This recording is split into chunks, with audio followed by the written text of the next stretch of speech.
Vandag in die teenwoordigheid van al ons geliefdes, maar meer belangrikheid in die teenwoordigheid van ons Hemelse Vader, kies ek jou. Jy het in die laaste 1289 dae wat ons mekaar ken, my 'n beter mens gemaak. Ek beloof om jou lief te hê en jou behoeftes bo my eie te plaas. Ek beloof tot om te maak vir snaaks is nou nog 'n grappie te lag. Vandag kies ek jou vir ewig.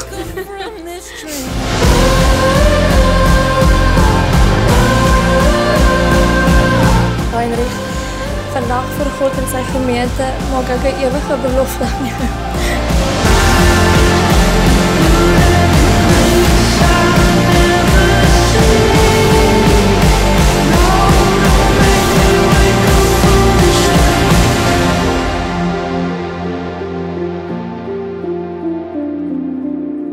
En as alles moes wegval en net ek en jy bly oor, is jy meer as genoeg.